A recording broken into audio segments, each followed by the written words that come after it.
नमस्कार, मी शनाया. जनप्रवासच्या जनसंवादमध्ये तुमचं स्वागत आहे. आज माझ्यासोबत आहेत इंडियन मेडिकल असोसिएशनचे महाराष्ट्राचे अध्यक्ष doctor Avinash Bhondwe sir.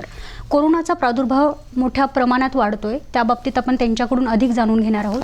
Sir, सुरुवातीलाच माझा प्रश्न असा आहे की कोरोनाचे जे रुग्ण आहेत ते दिवसेंदिवस वाढत आहेत, काय कारण आहे? साधारणतः 9 मार्चला ही कोरोनाची जी महासाथ आहे याची सुरुवात महाराष्ट्रात झाली. पहिला रुग्ण हा पुण्यातच निघाला 9 मार्चला आणि त्यानंतर आत्तापर्यंत खूप वेगाने याची वाढ होती आहे आणि आता त्या दिवसागणिक काही हजारांमध्ये त्याची वाढ होती आहे.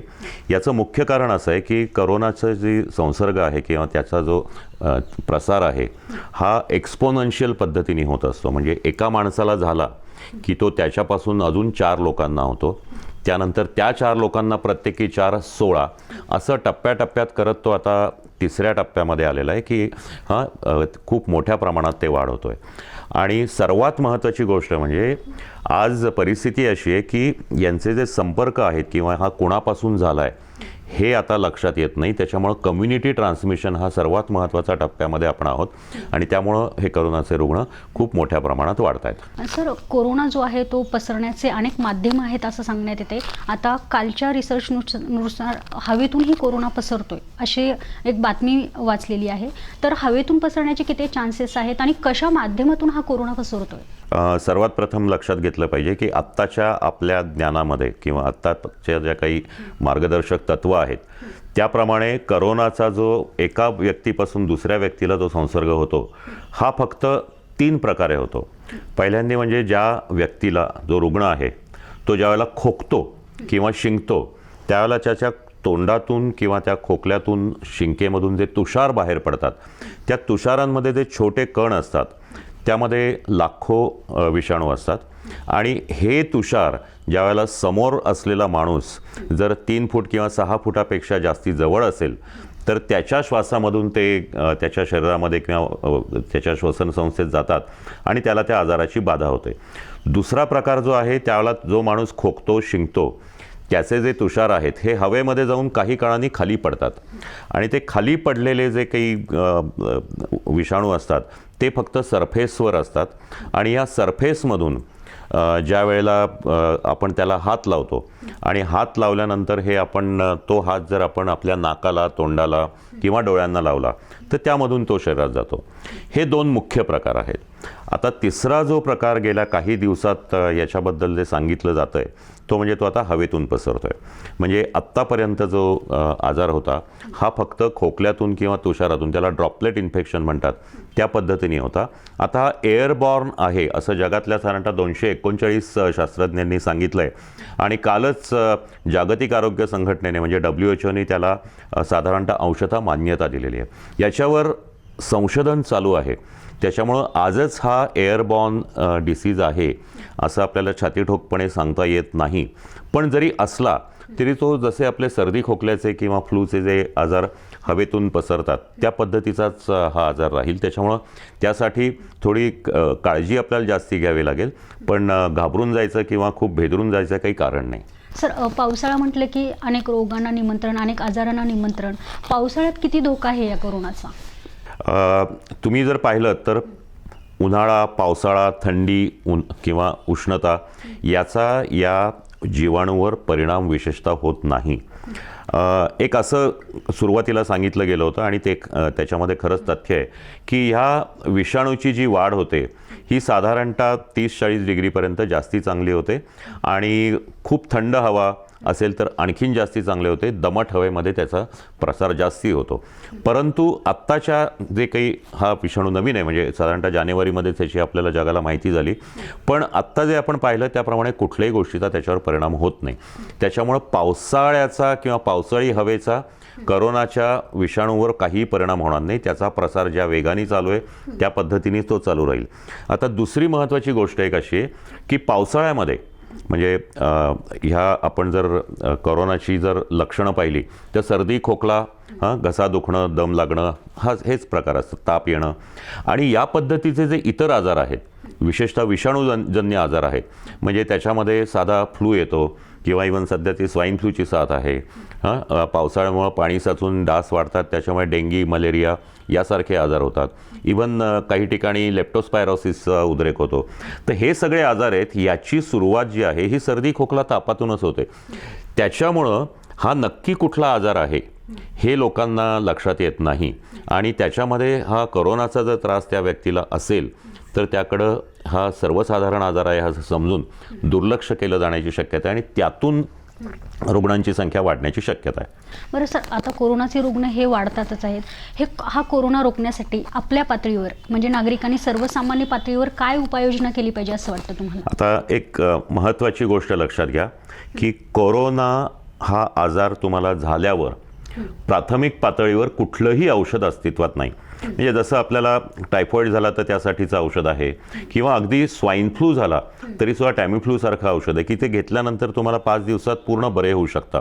तसं प्राथमिक पातळीवरचं कुठलंही औषध नाही. जी औषधं आहेत ती पेशंट ज्या वेळेला इस्पितळात दाखल होतो किंवा गंभीर होतो त्यासाठी आहेत. आणि दुसरं म्हणजे आपल्याला कुठली लस उपलब्ध नाही की ज्या योगे या आजाराचा प्रतिबंध करता येईल. त्याच्यामुळं जगातल्या सर्व लोकांच्या हातात फक्त प्रतिबंधात्मक उपायच आहेत आणि तेच महत्त्वाचे आहेत. याच्यातले 3 मुख्य जे उपाय आहेत ते प्रत्येकाने पाळलेच पाहिजेत.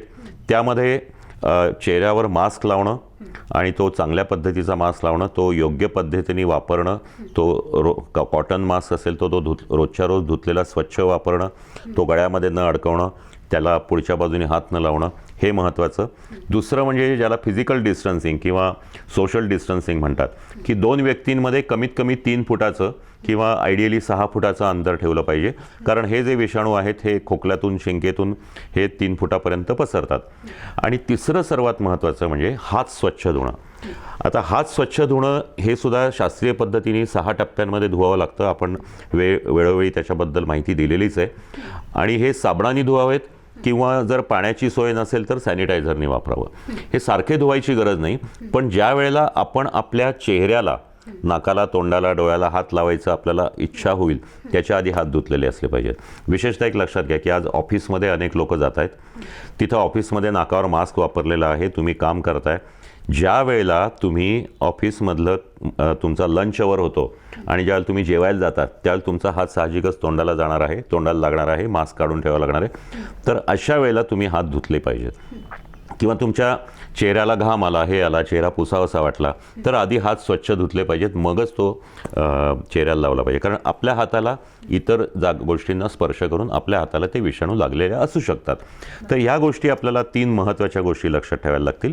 आणि त्याचबरोबर चौथी एक महत्त्वाची गोष्ट जी आहे ती म्हणजे आपल्या घरातल्या वस्तू की ज्या योगे म्हणजे कुठलेही पृष्ठभाग, मग त्यामध्ये टेबल असेल, खुर्ची असेल, फरशी असेल किंवा जिन्याचे कठडे असतील, दरवाज्यांचे नॉब्स असतील, ह्या सगळ्या गोष्टी रोज साध्या सोडियम हायपोक्लोराईटनी म्हणजे 1% सोडियम हायपोक्लोराईटनी रोजच्या रोज त्या दिवसातून 2दा पुसून स्वच्छ ठेवावेत.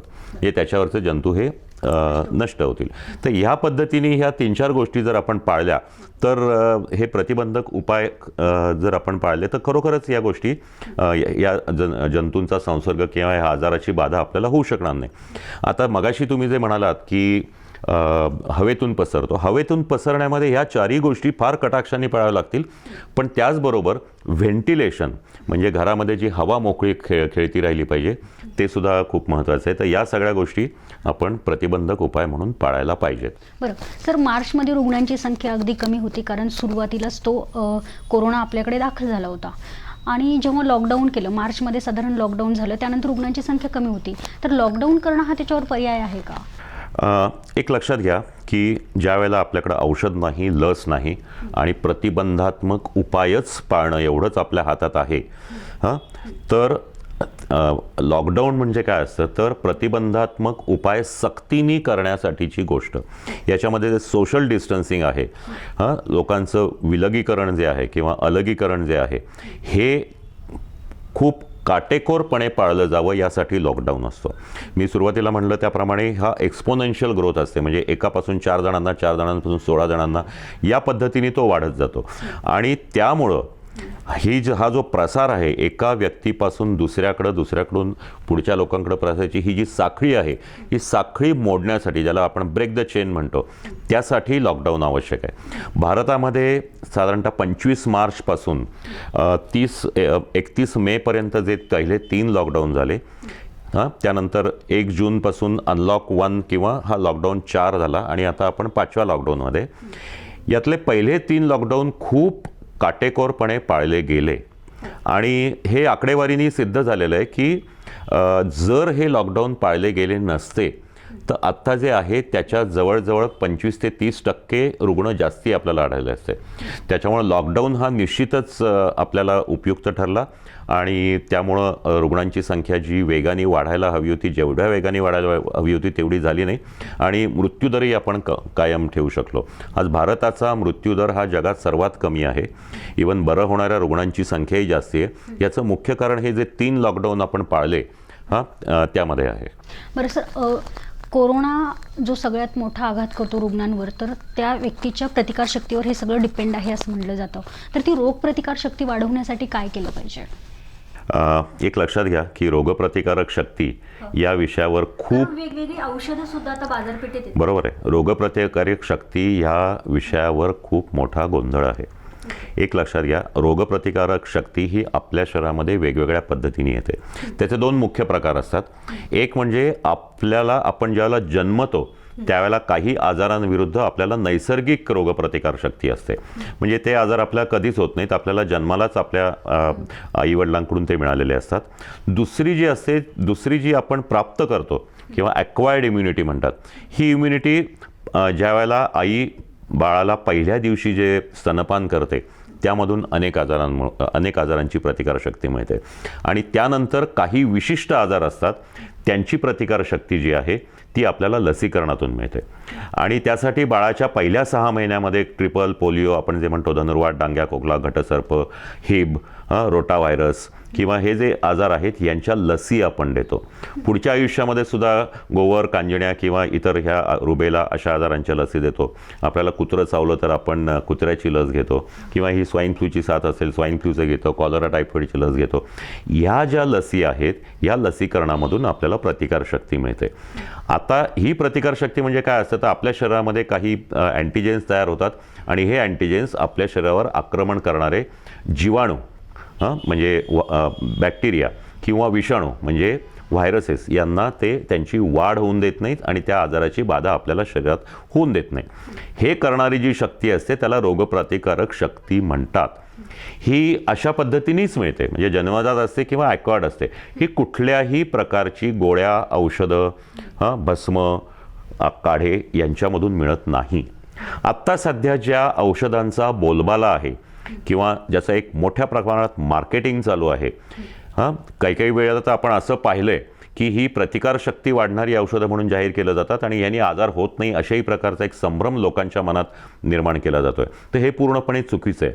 ही जी औषधं आहेत ह्या औषधांमध्ये काही जीवनसत्व असतात, काही खनिजं असतात, ज्याच्यामुळं आपल्या शरीरातल्या ज्या पेशी असतात, ज्यावेळेला आजार होतो त्या पेशींचं जे काही रक्षण असतं किंवा त्यांचा डॅमेज होऊ नये म्हणून त्यांचं जे संरक्षण करायचं असतं ती शक्ती वाढते. मग याच्यामध्ये क जीवनसत्व म्हणजे विटॅमिन सी येतं, झिंक येतं, काही वेगळ्या प्रकारची काही जीवनसत्व येतात किंवा काही हर्बल गोष्टी आहेत ज्याच्यामध्ये त्या अस्तित्व असतात, काही इतर अँटीऑक्सिडंट्स आहेत. या सगळ्यांचा वापर याच्यामध्ये केला जातो. त्याच्यामुळं रोगप्रतिकारक शक्ती वाढवणारी औषधं नसून रोगप्रतिकारक शक्तीला उपयुक्त अशी ही औषधं असतात.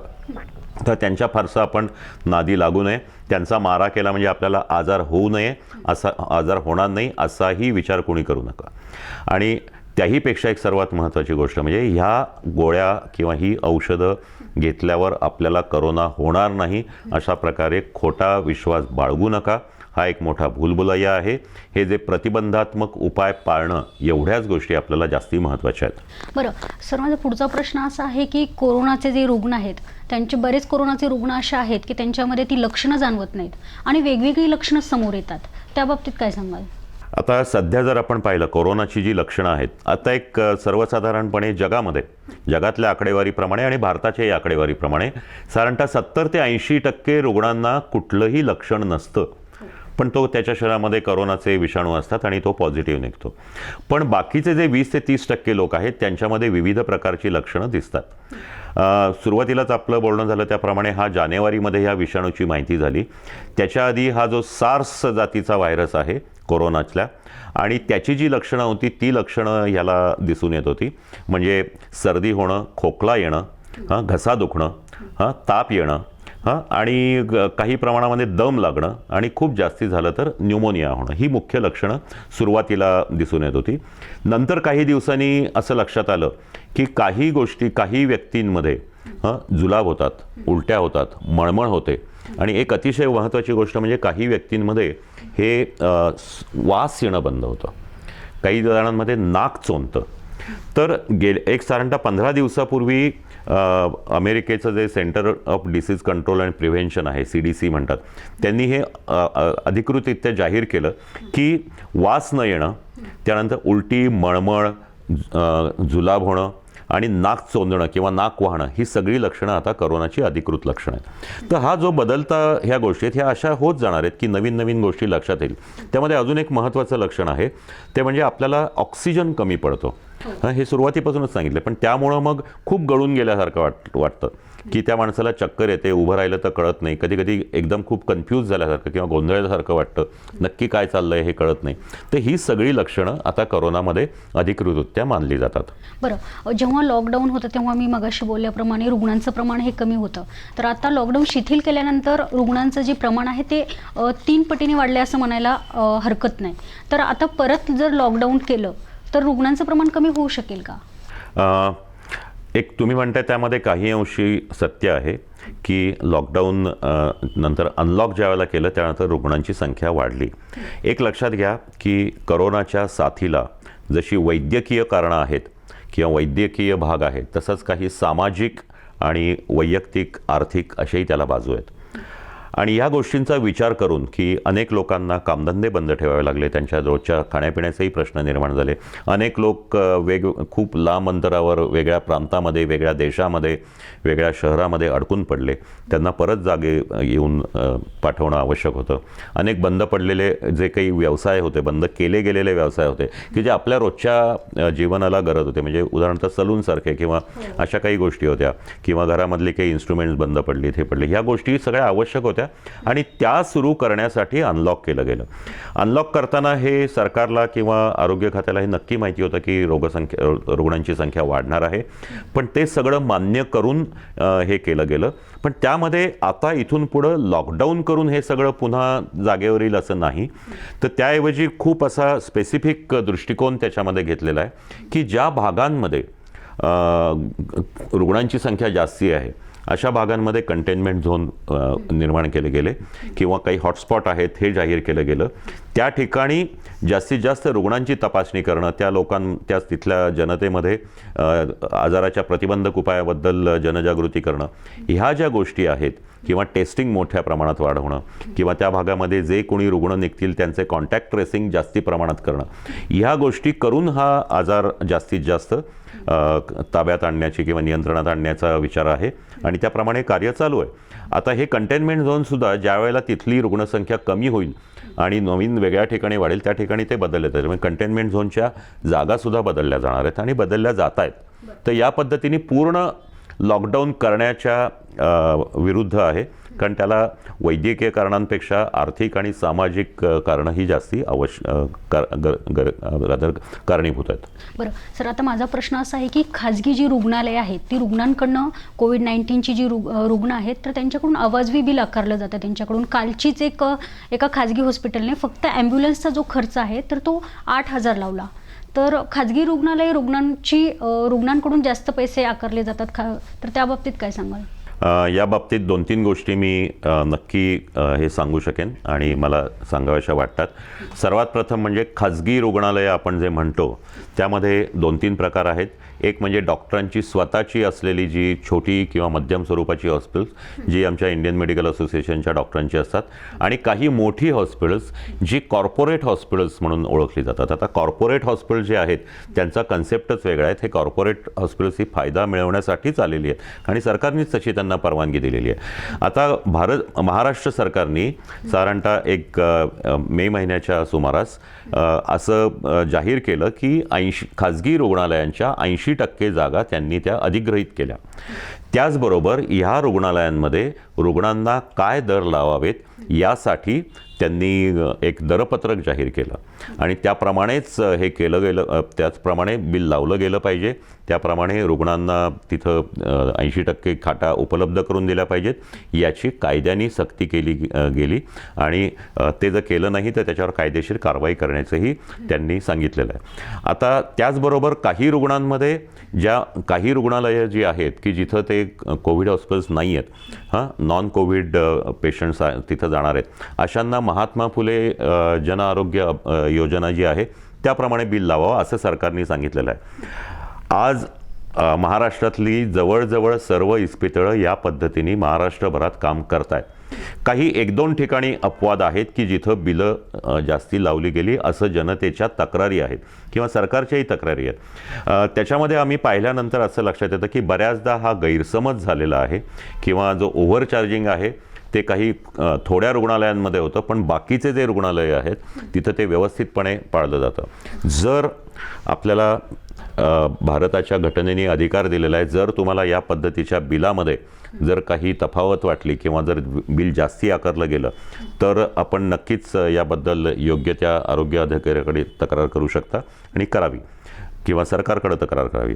आपण ॲम्ब्युलन्सचं म्हणलात तर 8,000 रुपये बिल लावलं वगैरे. ॲम्ब्युलन्सच्याही दरांवर आज मुंबईमध्ये त्यांनी कॅपिंग केलेलं आहे, त्याच्यावर नियंत्रण आणलेलं आहे, पण महाराष्ट्रातल्या इतर शहरांमध्ये अजून केलेलं नाही आहे. तर एक आपले जे माननीय आरोग्यमंत्री आहेत त्यांनी एक गोष्ट खूप चांगली सांगितली होती की महाराष्ट्र सरकारचं जे धोरण आहे ह्या नियंत्रणाचं हे सामान्य आणि गरीब माणूस केंद्रित ठेवून केलेलं आहे आणि ते त्या पद्धतीने करतायत.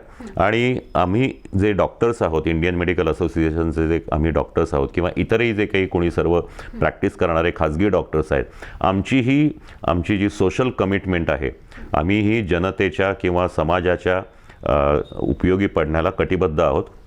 आणि या प्रकारे ह्या गोष्टी आम्ही खूप मनापासून करतोय. अनेक ठिकाणी जीव धोक्यात घालून अनेक वेळा आपल्या स्वतःच्या तब्येतीची विचार न करता आपण हे करतोय. पण नेहमीच नियमाला अपवाद असतात, त्याप्रमाणे काही घटना अशा घडतात. अशा असतील तर त्या जर दोषी असतील तर त्याच्यावर जरूर कारवाई केली जावी. सर, ते महात्मा फुले जी योजना आहे तर ती कुठल्या रुग्णांना हे पडेल, म्हणजे कुठले रुग्ण त्याचा फायदा घेऊ शकतील? आणि अशी एक केस समोर आली आहे की महात्मा फुले योजना जी आहे तर त्या रुग्णाला तो खर्च जो आहे जो रुग्ण देऊ शकत नाही, तर त्या रुग्णाची आशा अशी होती की त्या महात्मा फुले योजनेअंतर्गत त्याला तो लाभ मिळावा, मात्र तसा लाभ मिळत नाही. काही रुग्ण असे समोर येतात. यामध्ये एक गोष्ट अशी आहे की महात्मा फुले जन आरोग्य योजना ही गेले काही वर्ष महाराष्ट्र सरकार चालवत आहे. त्याच्या आधी ती राजीव गांधी योजना म्हणून समजली म्हणजे पाळली जायची. ह्या योजनेमध्ये महाराष्ट्रातली काही इस्पितळं ही आधीपासून रजिस्टर झालेली आहेत, त्याच्यामुळं त्याच हॉस्पिटलमध्ये हे दर लागू होतात. आणि दुसरी गोष्ट, हे दर कोणासाठी लागू होतात तर जे दारिद्र्य रेषेच्या खाली आहेत, म्हणजे लो इन्कम ग्रुपमध्ये आहेत, ज्यांच्याकडं ती पिवळ्या रंगाची रेशन कार्ड्स आहेत, अशांनाच लागू होतात. आता आम्ही ह्या साथीच्या दरम्यान महाराष्ट्र सरकारला अशी विनंती केली होती की महाराष्ट्रात जी छोटी आणि मध्यम आकाराची जी हॉस्पिटल्स आहेत ही सर्व या महात्मा फुले जन आरोग्य योजनेखाली घ्यावीत, पण त्याचा फारसा विचार केला गेला नाही. त्याचबरोबर आम्ही असंही केलं होतं की अनेक रुग्णालयांनी यामध्ये अर्ज केले होते, त्यांचाही लगेच समावेश करावा. आता ही घटना तुम्ही म्हणताय, कदाचित ते हॉस्पिटल त्या महात्मा फुले जन आरोग्य योजनेखाली रजिस्टर्ड नसेल किंवा तो जो रुग्ण आहे तो त्यासाठी ज्यांना फायदा दिला जातो त्या कॅटेगरीमध्ये तो बसत नसावा, त्यामुळे हे घडतंय. बरं, खाजगी जी रुग्णालय आहेत ती काही भीतीपोटी बंद आहेत असंही निदर्शनास आलंय, त्या बाबतीत काय सांगाल? आता हा जो आहे ना, हा एक लांडगा आला रे आलासारखा प्रकार आहे. आज महाराष्ट्र सरकार हे साधारणतः मार्चपासून महाराष्ट्र सरकारचे मंत्री, नेते किंवा माननीय मुख्यमंत्री, आरोग्यमंत्री हे सगळीकडे या पद्धतीचा प्रचार करतात किंवा या पद्धतीची जाहीर आवाहनं करतात. प्रत्यक्षात गोष्ट अशी आहे की महाराष्ट्रातल्या जे IMAचे आमचे डॉक्टर्स आहे, ह्या सगळ्यांचे दवाखाने, क्लिनिक्स आणि हॉस्पिटल्स हे चालू आहेत. फक्त अशा लोकांनी बंद ठेवलेलं आहे की ज्यांचं वय हे साधारणतः 60 वर्षाच्या वर आहे, ज्यांना काही कोमॉर्बिड कंडिशन्स आपण म्हणतो की ज्यांच्यामध्ये मधुमेह जसे इतर लोकांना असतात त्याप्रमाणे डॉक्टरांनाही आजार असतात की मधुमेह असू शकतो, हृदयविकार असू शकतो, उच्च रक्तदाब असू शकतो, मूत्रपिंडाचे लिव्हरचे आजार असू शकतात किंवा कर्करोगाचा उपचार त्यांचा चालू असतो. अशा डॉक्टरांना एक सुरक्षितता, त्यांना ह्या रोगाचा प्रादुर्भाव होऊ नये, तो वाढू नये, त्यांच्या जीवाला धोका पोहोचू नये म्हणून आम्ही जाहीररित्या सरकारला सांगून त्यांना दवाखाने बंद ठेवायला सांगितलं होतं किंवा त्यांनी सेवा देऊ नये असं सांगितलं होतं. पण तरीही या अशा प्रकारचे जे काही डॉक्टर्स आहेत त्यातले जवळजवळ निम्म्याहून जास्ती डॉक्टर आज सेवा देत आहेत. दुसरी गोष्ट अशी की जे सेवा देत नाही आहेत ते ऑनलाईन पद्धतीने म्हणजे टेलिमेडिसिनच्या पद्धतीने अनेक रुग्णांना त्यांच्या कन्सल्टेशनचा किंवा सेवेचा फायदा देत आहेत. साधारणतः 25 मार्चपर्यंत डॉक्टरांना टेलिमेडिसिननी प्रॅक्टिस करायची परवानगी नव्हती, पण इंडियन मेडिकल असोसिएशन महाराष्ट्र शाखेने याच्यासाठी खास परवानगी घेऊन महाराष्ट्र मेडिकल काउन्सिलला विनंती केली आणि 26 मार्चला त्याप्रमाणे परवानगी मिळाली आणि त्यानुसार हे सर्व डॉक्टर टेलिमेडिसिननी रुग्णांना फायदा देत आहेत. आता त्यातही काही डॉक्टर्स हे खरोखरच दवाखाने बंद ठेवून आहेत. त्याच्यामागचं कारण असं आहे की आज हे जे रुग्ण येत आहेत, आता समोर आलेला कुठलाही रुग्ण जोपर्यंत त्याची चाचणी होत नाही त्याप्रमाणे तो कोविड पॉझिटिव्ह असू शकतो, त्याच्यापासून सुरक्षितता मिळेल. आणि डॉक्टरांना पेशंटला हात लावावाच लागतो, त्याचं BP बघायला, टेम्परेचर बघायला, त्याचा घसा दुखत असेल तर करा हे बघायला, त्याला पेशंटच्या जवळ जावंच लागतं आणि इन्फेक्शन होण्याचे किंवा संसर्ग होण्याची शक्यता डॉक्टरांना जास्ती असते. आणि त्यासाठी डॉक्टरांना जी वैयक्तिक संरक्षक संसाधनं ज्याला आपण PPE किट्स म्हणतो ती असणं आवश्यक आहे. आज अनेकदा मागणी करूनही महाराष्ट्र सरकारने आज खाजगी डॉक्टरांना या प्रकारची PPE किट्स ही उपलब्ध करून दिलेली नाही आहे. आमची अशी मागणी होती की एक योग्य ठिकाणी जे काही अधिकृत उत्पादक आहेत अशांची उत्पादनं जी स्टँडर्डाईज आहेत, जे खरोखरच प्रोटेक्टिव्ह आहेत, अशा प्रकारची उत्पादनं अतिशय मध्ये ती उपलब्ध करावीत. आज परिस्थिती अशी आहे की कुठलेही असे ज्याला डुप्लिकेट किंवा स्पुरियस मॅन्युफॅक्चरर्स येतात त्यांची ती उत्पादनं फारशी खात्रीची नसतात, पण डॉक्टर नाईलाज म्हणून ते वापरतात आणि त्यामुळं डॉक्टरांना इन्फेक्शन होण्याचे खूप चान्सेस वाढत आहेत. आज हे जे काही डॉक्टर्स आहेत की हे PPE किट्स उपलब्ध नसल्यामुळं त्यांचे दवाखाने बंद आहेत. आज महाराष्ट्र सरकारने, मुंबई महानगरपालिकेने, पुणे महानगरपालिकेने जाहीररित्या असं सांगितलेलं की आम्ही डॉक्टरांना दिलेले आहेत, पण आज अखेर माझी खात्री आहे की कुठल्याही खाजगी डॉक्टरांना आत्तापर्यंत या पद्धतीची PPE किट्स दिली गेलेली नाही आहेत.